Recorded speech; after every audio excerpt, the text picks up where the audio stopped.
kenapa itu kok bisa munculnya tiba-tiba sekonyong-konyong setelah umur 40 kan jadi pertanyaan kita ya, tadi santai-santai aja. Kalau gue simpel aja sih, lebih baik tujuannya aja, purpose-nya apa. Ya, kata-kata favorit gue sih end game-nya apa gitu. Di saat setelah titik 2, ya kan, gimana kita bisa tetap jalan terus, lari terus, ya pasti upskilling, pasti.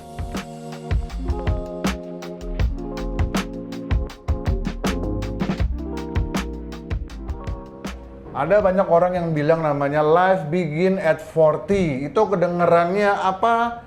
Tapi itu mengerikan karena banyak orang yang tidak siap setelah 40 tiba-tiba lebih lemes badannya. Atau 40, ini di kantor gue masih dipakai nggak ya? Nah, kita mau bahas malam hari ini di podcast yang namanya Setelah Titik 2. Ada 3 host di sini, bukan gue aja. Boleh perkenalkan sedikit? Hello, nama saya Patrick Simanjuntak and I'm now over 40. My name is Romy the Homie. Aslinya Roma Tampu Bolon ya.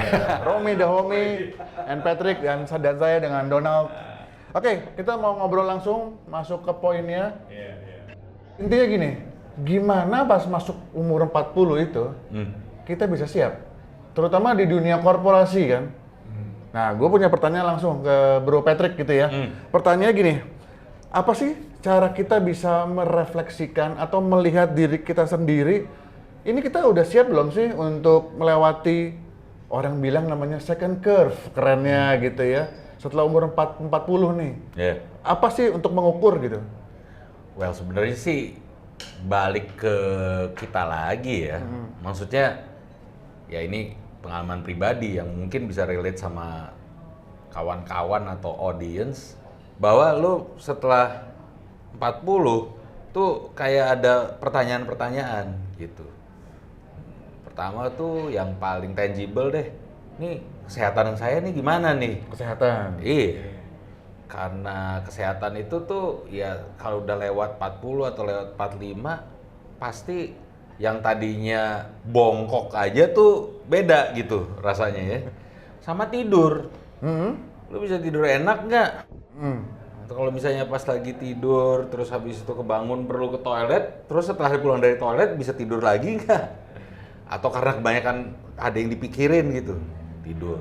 2, of course, finances lah. Karena kalau kita udah di atas 40 itu ya pasti anak-anak juga udah mulai SMA, udah siap-siap kuliah, dan kita mulai berhitung tuh, nih dengan keadaan seperti ini cukup nggak? Sufficient nggak? Dan tentunya juga mikir bukan cuma primary aja, tapi mikirin secondary juga, lifestyle. Masih bisa jalan-jalan nggak kita? Terus yang ketiga, ya ngomongin juga mengenai gimana hubungan kita, relationship lah. Dan relationship kan dimulai dari keluarga. Anak-anak makin remaja, gimana kita? Maksudnya, apakah kita misalnya di kantor kita bisa relate baik, kita bisa bikin network, tapi sama anak kita sendiri tuh seperti apa gitu. Ya, those questions sih yang udah mulai muncul. Dan itu yang biasanya sih akan membuat orang jadi mikir, am I on the right track untuk ke tujuan yang gua pingin? Dan kemudian malah ada pertanyaan selanjutnya, lah tujuan gue sendiri itu sebenarnya mau gimana gitu.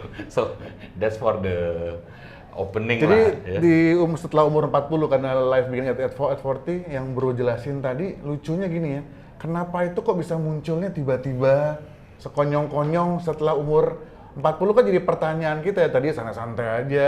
Terus kayak Bro bilang mikirin anak sekolah, sekunder needs-nya, lifestyle-nya tiba-tiba ada di kepala dan bikin jadi deg-degan gitu ya. Nah, correct me if I'm wrong gitu ya. Mungkin selama ini kita merasa aman dan tenang. Kalau pengalaman gue pribadi, gue tenang karena title gue di kartu nama top nih, aman gitu kan ya. Gue jabatannya udah misalnya Director of Sales Marketing, tenang lah. Gue udah mengabdi sebuah perusahaan udah 5 tahun lebih gitu kan. Tapi tiba-tiba gara-gara pertanyaan yang baru sharing kan, terus jadi mikir, ini gue berapa lama lagi nih ada di kartu nama? Mungkin Bro Roma tuh bisa, kenapa sih orang bisa berpikir mengenai title di kartu nama tuh jadi pegangan banget atau gimana gitu? Ya, mungkin kalau ngomongin kata nama pegang nama, tapi gue jelasin dulu tadi, gue menarik dari Bro Patrick tadi ya. Kita kan tadi over 40 ya, jadi pernah ada yang nanya nih, kebetulan gue dulu di HR gitu kan. Pak, sebenarnya di kita ini ada generasi Y itu ada dua, there are two types of generation Y. Penasaran dong, maksudnya gimana? Oh, kalau generation Y yang pertama itu millennials. Nah, terus yang kedua, generation why you still here, kata dia. Gue bilang, kok gimana tuh, kata kan. Lalu abis itu gue reflect juga, bener juga ya, orang mungkin ngomong gitu karena tempat kerja itu udah berbeda, bro. Ini maksudnya why you still here, kenapa lo masih kerja di kantor ini? Serem banget ya. Gitu kan, tapi itu maybe was a joke, tapi abis itu gue pulang gue pikirin juga ya. Iya juga. Bener juga, dulu itu waktu kita ini kan ada beberapa, jadi kalau kita ngeliat bahasa-bahasanya konsultan tuh ada dibagi berapa tuh. Baby boomer, ya kan? Ada generation X gitu ya kan, ada lagi generation Y sama generation Z. Z itu masuk sekarang, ya kan, udah ada di kembali kerja. Nah, jadi bener juga pas gue reflect, iya juga, semua itu ada masanya. Makanya kita ngomong setelah titik 2 nih, apa yang terjadi saat kita dibilang generation Y still here gitu kan, apa yang kita harus lakukan. Nah itu gue reflect, jadi makanya gue bilang gue semangat banget nih ngobrol ini malam ini.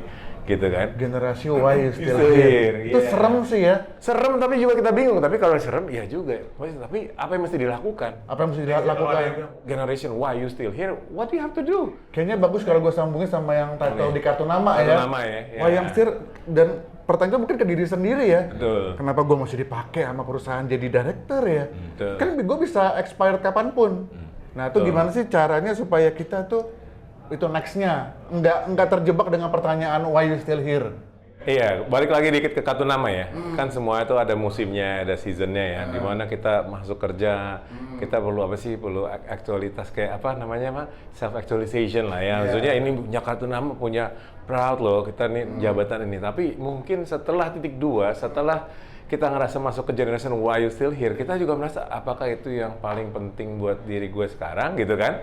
Apakah title yang ada di kartu nama gitu? Itu mulai satu reflection tuh pertanyaannya kan. Jadi sebenarnya itu menarik sih karena nggak tahu ini apakah for everybody, tapi for me personally buat gue title di kartu nama itu buat gue sekarang bukan yang paling penting gitu. Nah, menurut gue pada kartu nama nih apa nih? Kelihatan udah mau menyampaikan isi hatinya nih. Nggak, soalnya yang dibilang Bro Roma tuh bener, ya. However gini, realistically ya, pada saat kita tuh reach to that level, dan with all the perks dan facilities yang enak-enak itu, pertanyaan-pertanyaan itu sih nggak terlalu mengusik sih. Oke. Sebenarnya, because you're enjoying it gitu. Tapi again, balik lagi kayak yang tadi pas kita baru mulai, ada signal-signal gitu. Signal-signal di mana ya itu tadi yang hal yang sederhana. Lo bisa tidur enak gak? Gitu. Terus when you reach to kayak posisi yang senior gitu ya. Kan orang suka bilang pohon makin tinggi, anginnya makin banyak ya. Nah, itu tuh it just happen like that. Ada triggernya jadi. Ya, for whatever reason. The politics in the office, lo juga emang diminta untuk leave the company, perusahaan lo diakuisisi for whatever reason lah. Ya atau semata-mata karena owner yang baru nggak suka aja sama lo gitu. Gue potong dikit nih ya, biar langsung. Nah saat itu situasi ada nih ya, ini circumstance ada. Mesti ngapain kita kalau menurut bro? Well, pertama nih, alangkah baiknya kita itu memang bisa antisipasi. Nah, antisipasinya. Enggak setelah titik 2-nya apa antisipasinya? Antisipasi adalah memang kita harus deliberately kayak melakukan self check up aja. Self check up. Self check up mengenai oke, gue udah di sini apa nih? Oh, jadi jangan dicuekin nih ya. Iya, apa sih sebetulnya yang gue inginin nih apa? Caranya gimana gitu. caranya? Kalau bro nih? Kalau gue sih emang banyak tertrigger dari baca ya, baca buku, ngobrol sama orang, atau dengerin cerita orang lain seperti apa tanpa without judgment ya. Tapi emang you learn from it gitu. Belajar, dan untuk bisa belajar itu emang perlu humility. Karena again pada saat lo lagi bagus gitu, lo bukan ya, kita nih emang manusiawi sekali cenderung untuk rasa ya udahlah ya kan, kalau gue kan I'm in a good shape lah, enggak lah. Nah itu don't be complacent. Ya? Iya, don't be complacent. Perlu untuk tanya gitu. Why am I here gitu? What is my purpose sebetulnya? Ujungnya end game gue mau gimana? Ini mesti gue lempar ke Roma nih, karena pengalaman di SR. By the way ya, kalau mau tahu backgroundnya kita masing-masing, kita nggak akan ngomong di video ini biar nggak kepanjangan. Benar. Nanti cek di shorts, masing-masing akan cerita nih. Nah, Roma nih, menyambung yang tadi itu gimana nih? Dengan pengalaman baru supaya kita bisa yang diceritain tadi itu. Jadi karena tadi Bro Patrick suka baca ya, gue bawa tadi satu buku yang gue suka banget ya. Nah, judulnya Grit. GRIT, Grit. Nah itu ditulis bro sama seorang lulusan Harvard, namanya Angela Duckworth. Dan dia itu melakukan penelitian di istilahnya tentara punya sekolah gitu. Oke. Namanya West Point. Oh, West Point. Nah, itu ibaratnya kalau di sini kayak apa ya, Tarnus ya. Begini. Jadi maksudnya kayak meneliti apa sih yang bikin orang tuh bisa panjang gitu, gigi ini ya, bisa berhasil gitu ya. Ternyata dua komponen ya, gue baca di situ adalah passion dan perseverance. Artinya ada passion kita sama kegigihan gitu ya. Nah tadi kalau nyambung tadi passion itu kan kita udah punya, dan setelah titik 2 bisa jadi passion itu juga bisa berubah ya. Passion itu bisa berubah-ubah ya. Tapi passion itu adalah apa yang membuat kita mulai kan. Tapi perseverance itu dibilang kayak lari maraton. Ya kan, kayak lari maraton, jauh gitu loh. Lama, endurance. Benar, jadi mungkin gue akan sedikit ngomong soal perseverance-nya. Di saat setelah titik 2, ya kan, gimana kita bisa tetap jalan terus, lari terus, ya pasti upskilling pasti. Upskilling, relevan dong, stay relevan. Misalnya sekarang udah banyak AI, kita belajar sedikit mengenai prompting, ya kan. Kita bisa mulai prompting, nanya yang pertanyaan tepat, ya kan. Terus misalnya kita juga ada tetap tahu bakat kita apa. Sehingga maksudnya dari bakat kita tahu, oh kita kalau harus misalnya shift ke entrepreneurship, bakat saya untuk entrepreneurship itu apa, ya kan? Jadi istilahnya self awareness itu tetap ada, sehingga kita juga bisa mengasah kompetensi kita di setelah titik 2 gitu kan. Jadi formulanya sih gini bro, jadi kalau kita tahu bakat kita, dikali investasi kita terhadap setelah titik 2 itu, baik itu untuk knowledge, education, tetap ya belajar terus, baru sama dengan kita bisa tetap perform di setelah titik 2 ini gitu loh. Jadi maksudnya kita perform itu penting kan, bukan hanya di corporate kan, tapi perform dalam bisnis misalnya. Kita buka bisnis baru, kita harus perform dong, ya kan? Nah, perseverance itu tuh, tadi balik lagi ke si Angela Duckworth punya buku. Perseverance itu adalah menyelesaikan apa yang sudah kita mulai. Jadi misalnya kita memulai sesuatu di setelah titik 2, gimana kita nyelesainnya itu perlu banget kegigihan sih. Sebelum lanjut ke sana, ada satu kata-kata yang sering kita dengar itu, passion. Jujur, gue tuh suka gatel dengar kata-kata passion. Boleh nggak sedikit aja gitu, menurut dari Bro Patrick dulu. Kalau menurut Bro Patrick singkat, sebenarnya tuh passion tuh apa sih buat kita nih ya setelah titik 2 nih, umur-umur 40 plus ini nih. Gue sih nggak begitu suka pakai kata passion ya. Passion tuh kayak keinginan jadi kayak banyak banget gitu loh interpretasinya, dan kadang-kadang suka overuse juga. Kalau gue simple aja sih, lebih baik tujuannya aja, purpose-nya apa? Purpose-nya apa? Ya, kata-kata favorit gue sih end game-nya apa gitu. Ya, gini, just to ngelanjutin apa yang tadi gue ngomong dan juga mengaitkannya dengan apa yang dibilang sama Bro Roma. Sebenarnya gini, penting banget untuk kita tahu purpose-nya kita. I give you one concrete example. Waktu gue tuh balik ke Indonesia pas umur 26 lah ya.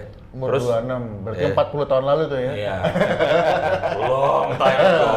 Itu tuh gue mulai, I started my first managerial job gitu ya. Terus habis itu, waktu itu gue umur 26, gue bilang sama diri gue sendiri tuh kayak gini, ya kayak semacam doa. Tuhan, saya pingin saya bisa jadi director the latest at 40 years old. So that's my end game. So dari dari itu sampai ya thank God umur 37 ya. Jadi 3 years earlier than my target, gue jadi director. Nah setelah itu, gue udah harus cari tahu tuh apa nih nextnya buat gue. Oke. Somehow waktu itu gue nggak bilang bahwa oh gue pengen jadi apa gitu setelah itu, nggak kayak gitu lagi. Tapi kayak ada masa eksplorasi setelah mencapai milestone itu, dan akhirnya sekitar 3 atau 4 tahun kemudian gue bikin endgame baru. Endgame baru itu adalah gue pengen bisa membuat impact buat orang lain. Hal yang paling sederhana tuh kayak kalau gue lagi interview orang nih, waktu itu untuk apa misalnya, untuk jadi sales rep. Misalnya tahun itu gue interview dia dengan celana bolong karena kena puntung rokok, habis itu berantakan. Lalu 5 tahun kemudian dia jadi supervisor, terus jadi district manager, terus dia nyetir Avanza. For me, itu adalah suatu kebahagiaan. Jadi kita mesti apa ya? Kan banyak orang pakai passion itu sebagai start line. Kalau menurut ya jadi kayak gitu ya. Nah kita mesti rubah nih ya. Passion jangan ditempatkan di awal sebagai start line, tapi dirubah menjadi tadi end game-nya apa? Betul kan ya? Terus untuk end game-nya apa? Berarti kita perlu tadi perseverance. Endurance-nya. Terus tapi itu kan ada kita paling jauh mungkin bisa lihat end game-nya berapa tahun sih. Nah, karena kita kan masuk umur-umur yang akhirnya perlu yang baru. Nanti gimana nih untuk menjaga perseverance supaya jangan rasanya gue udah di 40 udah end game nih. Tiba-tiba kenyataannya enggak, gimana kalau menurut Bro Ronald? Ya menurut gua tadi balik lagi ke end game itu ya. Kalau kan tuh bisa perseverance. Kalau kita nonton sedikit ya, ini tadi dari buku ke movie ya. Pernah nonton Endgame kan, Marvel kan? Ya kan, dan di situ kan banyak banget ya superhero ya. Ada siapa ya? Spider-Man, ada Iron Man, ada Captain America. Nah ngomongin yang tadi itu di Endgame itu sendiri, itu aja mereka tuh tahu kekuatan masing-masing. Iya kan, Iron Man tahu kekuatannya apa, Captain America tahu kekuatannya apa, Spidey juga tahu kekuatannya apa. Jadi ngomong lagi ke perseverance tadi, biar lama, biar maratonnya jauh, tahulah kekuatan kita, tahu diri, ya self aware kekuatan kita apa. Saat kita play to our strengths, nah itu kita lebih lama, lebih endurance, lebih jauh. Cara cari tahu kekuatan gua apa? Nanti juga jawab ya, cuman Bro Roma dulu nih. Cara cari taunya gimana nih? Mungkin sedikit. Yang simple lagi ya. Nanti kita bikin satu episode khusus buat ini. Paling simple namanya flow. Flow itu apa ya? Timeless gitu ya. Artinya gini, kadang-kadang kita ngerjain sesuatu yang kita tuh udah lupa waktu, tapi we keep doing it because we enjoy it. Contoh bikin podcast, contoh baca buku, ya kan? Contoh nulis. Kita teman-teman suka nulis di Medium tuh, di busway bro. Nulis Medium, malam-malam pagi-pagi bahas Medium, sore pulang Medium. Mereka suka nulis. Kenapa? Timeless. You enjoy it, you in the flow. Itu salah satu clue dari apa kekuatan lo. Tadi superhero lo, misalnya Spidey juga terbang-terbang, itu flow-nya dia gitu kan. Jadi coba ngerti flow-nya kita deh. Kalau gue bisa nonton di depan TV Netflix seharian sambil rebahan tuh itu males namanya. Jangan bercanda. Supaya nggak salah gitu ya. Itu passion kali. Itu passion kali ya. Mesti hati-hati pakai passion ya. Tapi balik lagi ke pertanyaannya Bro Donald tadi itu menarik, karena pas lagi lu ngomong gue jadi nginget-nginget lagi gitu. Self awareness, humility, itu salah satunya tuh adalah kita tuh perlu open untuk for feedback, gitu. Dan ya secara gue tuh emang 27 tahun di dunia korporasi ya, ya memang mekanisme yang standar dalam dunia korporasi itu lo ada yang namanya performance appraisal ya. Dan gue itu kebetulan tipe orang yang sangat take that seriously gitu. Dan kebetulan gue bertemu dengan bos-bos gue atau suatu HR system yang memang membuat itu bukan sebagai proses administrasi.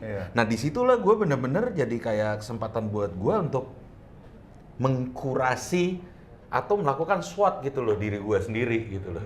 Apa strength gue, apa areas for improvement gue, apa opportunity yang belum jadi strength sekarang yang sebetulnya bisa gue capitalize atau bisa gue leverage, dan juga apa yang harus gue antisipasi nih bakal jadi threat nih kalau gue nggak melakukan ini. Nah, itu salah satunya. Ini kalau gue lihat, Gue nambahin dong. Boleh. Boleh. Ya, Nah, boleh. ini bener bagus nih. Kita harus biasa menerima feedback. Harusnya tuh kayak kado. Feedback is a gift gitu kan. Karena mindsetnya kadang-kadang semua itu apa ya? Juniper, julid, nyinyir, baper. Nah, kadang-kadang dikasih feedback baper. Kalau nggak mau ngasih feedback, julid, nyinyir. Sifatnya nggak konstruktif. Di negara kita nggak ada lah orang Nggak kayak ada, gitu itu ya. di Konoha, ya kan? Konoha, ya. Konoha. Cuma kalau tadi Bro bilang, kalau misalnya mindsetnya dibenerin dulu, kagak juniper, kita ngerasa bahwa feedback itu bagus buat improvement kita. Makanya kita terima dengan rasa lapang dada, gitu. Bener nggak, Bro? Setuju. Iya kan? Ini kalau boleh gua supaya kita yang nonton juga ada kesimpulannya nih. Jadi sebelum kita masuk, orang bilang the second curve itu ya, apa yang terjadi in the first curve itu penting ternyata ya. Menentukan supaya pertanyaan tadi why, ya kan, why you hear-nya itu jadi bagus ya. What is your purpose? Karena jadi pertanyaan itu tidak lagi menakutkan saat kita make sure di first curve kita sebelum 40 kita melakukan apa yang bro-bro sharingkan. Bener nggak kayak gitu kalau pola pikir mewakili masyarakat awam nih? Well, yang gue mau crystallize tuh sebetulnya adalah just make sure that you know where to go. Lo tahu lo maunya apa gitu. Ya kalau bahasa gue sih end game-nya apa, purpose lo apa, milestone lo apa yang lo mau iniin. Itu. Dan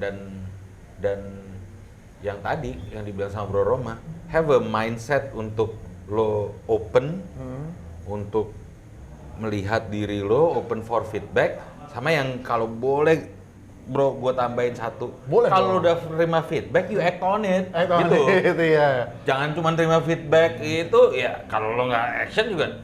Jangan menjadi pendengar yang baik ya. Iya, you have to act on it gitu. Jadi ada end game.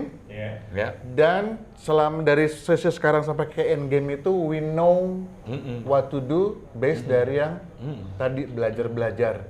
Nah, untuk supaya ini bisa menjadi action plan nih buat teman-teman yang nonton. Kira-kira apa yang mesti dikerjakan dari siapa dulu nih untuk supaya kita bisa nutup first curve kita nih, masukin ke second curve-nya, kita punya satu apa ya, keyakinan, punya satu secure bahwa I already do my best. Siapa yang mau jawab duluan nih? Mungkin kalau gue pikir abis second curve itu tadi, abis first curve masuk ke titik 2 ya, positivity itu penting sih.